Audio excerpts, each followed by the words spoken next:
Бұрын заманда яшәгәндей бір хатын. Аның булгандый эш кызы.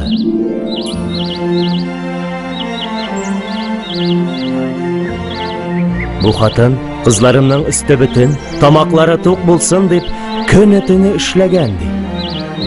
Менә кызлар үсеп буйга да җиткәннәр.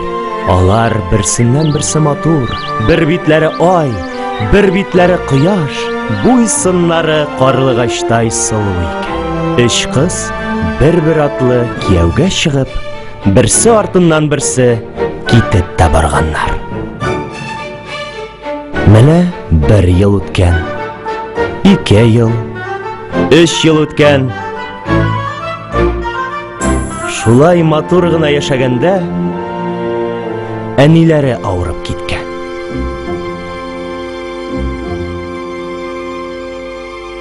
Күрше урманда Тиен дусты бар икән. Шуны дәшеп әйткән.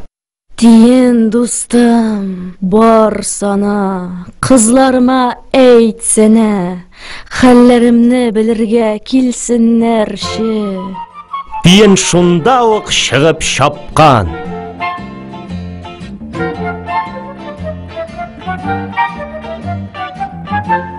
Тиен барып тәрәзә какканда, олы кыз кер юадыр иде ди.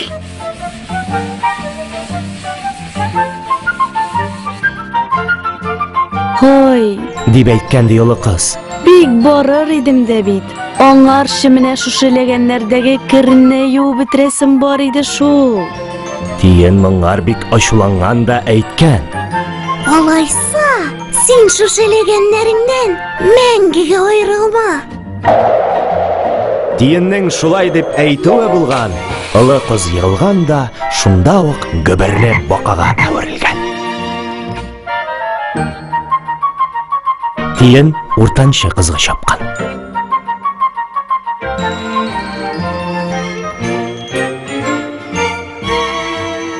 Уртанчы кыз бу кайгылы хәбәрне ишеткәндә, җеп эрли икән. Тиенгә әйткән. Хой, әнием янына хәзер үк чыгып йөгерер идем дә бит.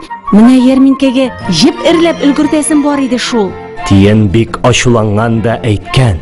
Алайса, син гомерең буе җеп эрләп кенә тор. Уртанчы кыз шунда ук үрмә күчкә әверелгән.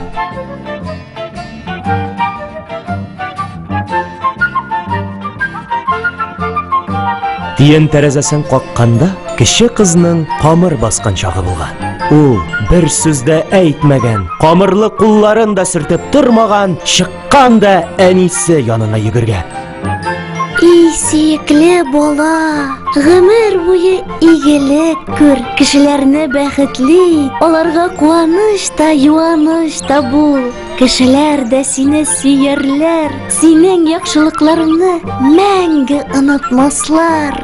Дигән, кече кыз чыннан да бик рәхәт гомер кичергән. Халык аны бик яраткан ди.